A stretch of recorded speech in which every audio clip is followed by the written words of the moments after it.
going on, everybody? Joel here for State 48 Exotics, and today's video we're just going to kind of wander around the snake room and do some updates.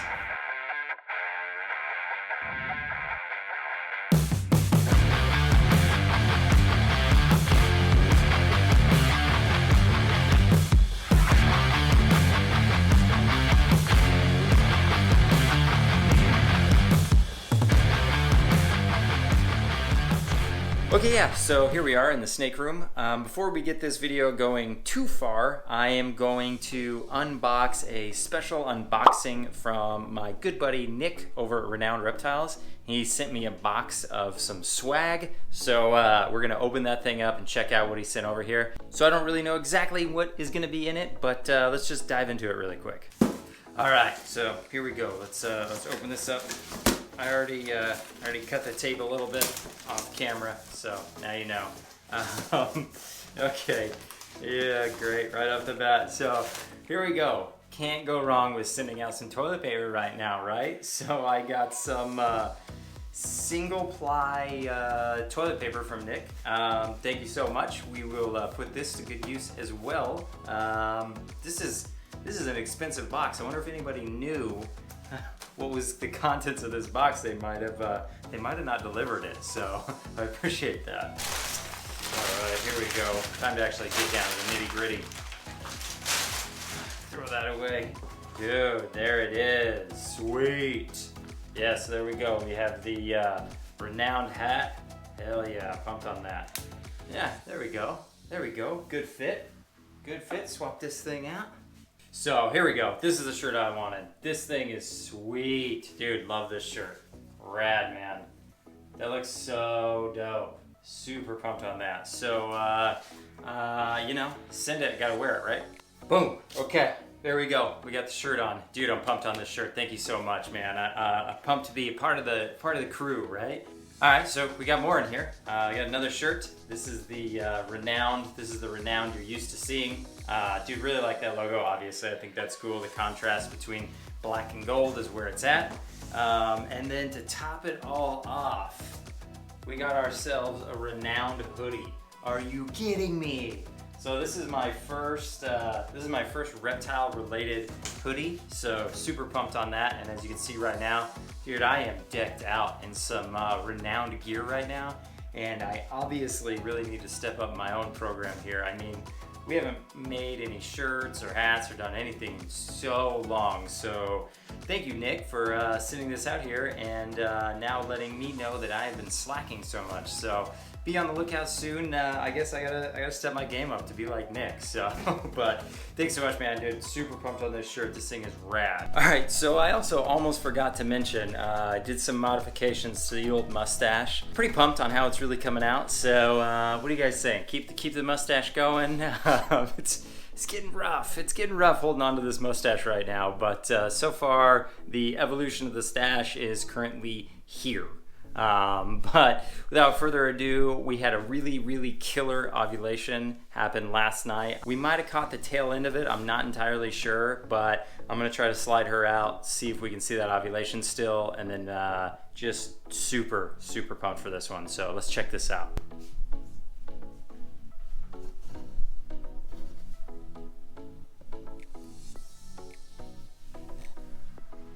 Yeah, you can kind of tell. It's not super obvious though, but you can kind of see, you know, in this area right here, she is a little bit bigger.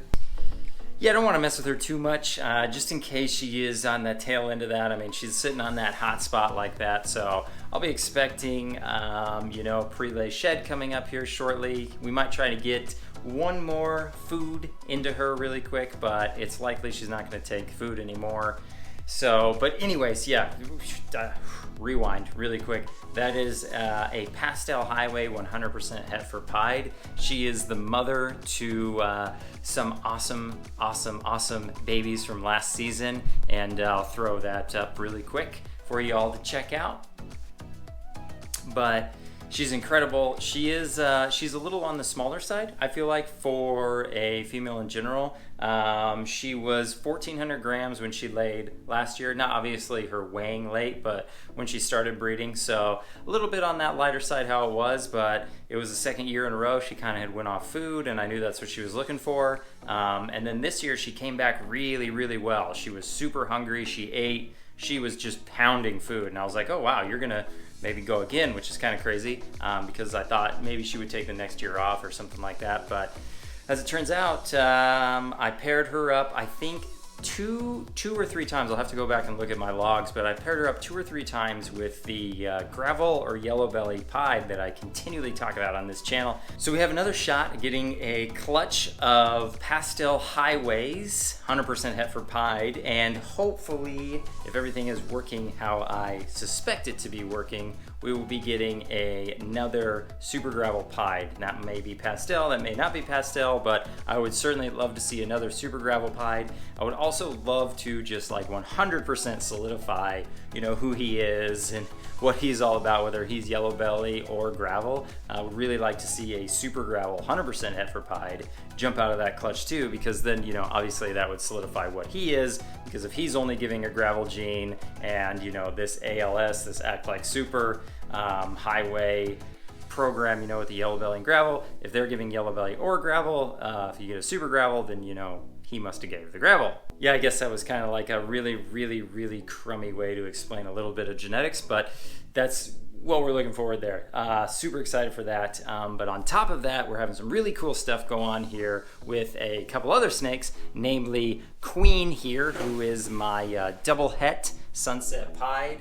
She's looking fierce. She's starting to build, I feel like, quite a bit right around in this region, and then every day she's literally just sitting in this water bowl, just all bundled up in that water bowl, just trying to stay as cool as possible. This is absolutely like the pivot point of my entire season. Like, if there's one clutch that I want to go, and I want to go to term, and I want to do well, it's this girl right here. I mean, that's gonna be great. Pop out maybe those sunset pieds. But another cool girl is kind of going here. We got a pretty solid bowl wrap here. This here is a pastel ivory, so that's a pastel super Yellowbelly, or pastel Yellowbelly, I guess. Talking about those genes again. But as you can see here, she's bowl wrapping pretty heavily. She's been doing this for like, I don't know, this is probably like her 6th, 7th day of doing this, so she's definitely building some follicles in there and getting things right. And she has been bred to Dave, who is down here. This is the man of the hour. Here we go. We have our gravel or Yellowbelly Pied right here. And that is the male that we're trying to prove out this season, because right there, like, he's just stunning to me. Like,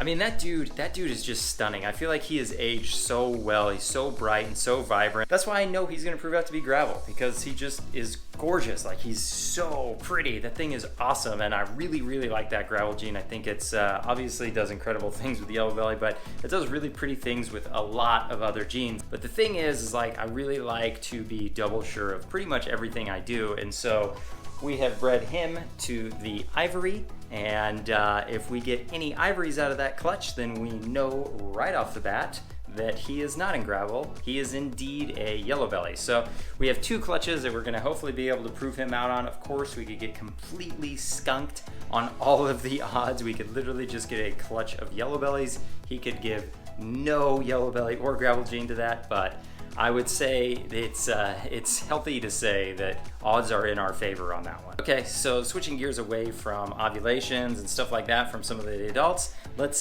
take a step back down memory lane and jump into some females from not this past season but the year before. Kind of give some updates on where they are and how they're looking right now. So let's pull some tubs out. Okay, so here we go. We're gonna pull out this girl right here from the upper deck really quick. All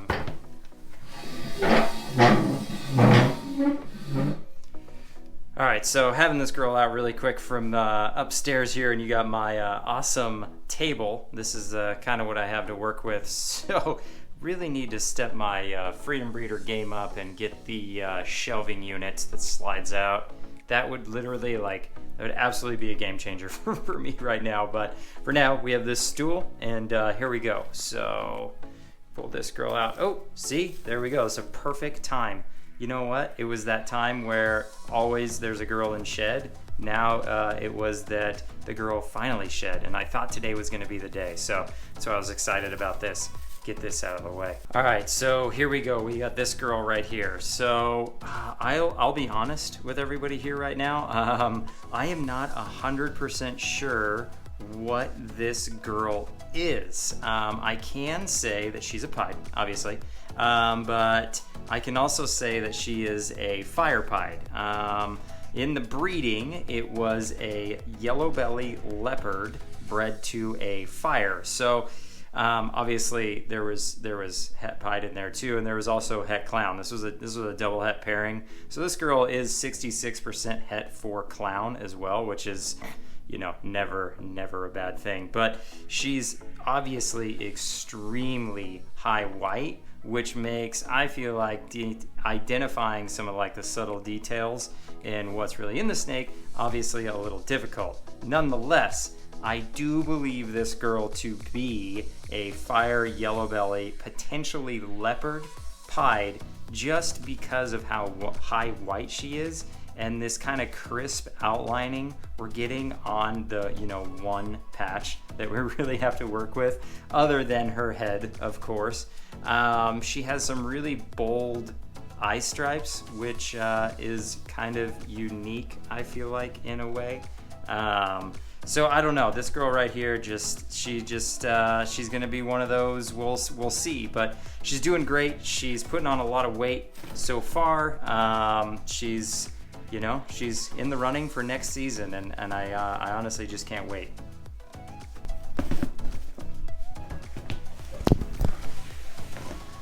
All right, so what we have here is a Yellowbelly Clown. As you can see, she's a little stiff right now, a little nervous on why the heck somebody just pulled her out of her home. But I'm super pumped on this girl right here. You can tell kind of right here, we have this pull-up of a ringer kind of coming up right here. So that to me is kind of indicative to, kind of all the way around there, kind of have our ringer kind of going. And then this cool little broken tail pattern right here at the end. I think that's super unique. She's a killer. She actually went off food already for me, which was very frustrating, obviously, because she is so young, how it is, or small, I guess you'll call it. But recently, in the past, I don't know, this would be probably actually going on a month now, she has been super consistent in her feedings. And I think it's interesting because this girl really started picking up her feeding schedule when I started just leaving the rats in there overnight. And these, of course, are frozen thawed rats. These are not alive rats. I would never leave a live rat in overnight. You just don't know what will happen to your animal or even the rat. Like, that's a big no-no to me. You know, you don't leave them overnight. But with the frozen thawed, you do have the luxury of being able to leave the rats in there overnight.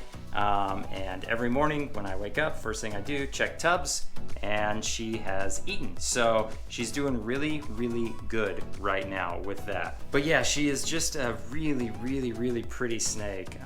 She is growing great. She's aging really well. I love the rust kind of color she's still retaining into some of her sub-adulthood, but super, super excited to get this girl in the lineup. I know she's going to prove out to be het pied, and she'll have a long, healthy life sitting over here making some incredible animals in the near future. All right, so there you have it. Kind of quick little update on what's been going on here. I'm super excited about those ovulations, and I'm even more excited for the future here at State 48 Exotics. Those two girls I just showed you all real quick, they were such an amazement when they first came out of their eggs. It blew me away, and so I cannot wait to see what they produce. That's what's really cool about this hobby and this industry, is there's always something to look forward to. And in a time like this, where there is a lot of negativity and doom and gloom, I am tremendously grateful to be involved in an industry like this where there's always a light at the end of the tunnel, and that's what's cool. I love this. I love looking forward to what's next, or what are we going to do here, or how are we going to innovate, or how are we going to move forward, and it's just that's a lot of fun to me. But anyways, I digress. I hope you all enjoyed this quick little video. I hope everybody's having a great, safe, beautiful weekend. Enjoy yourselves. Stay indoors, wash your hands, do all that all fancy stuff like that. And until next time, thank you all so much, and see y'all later.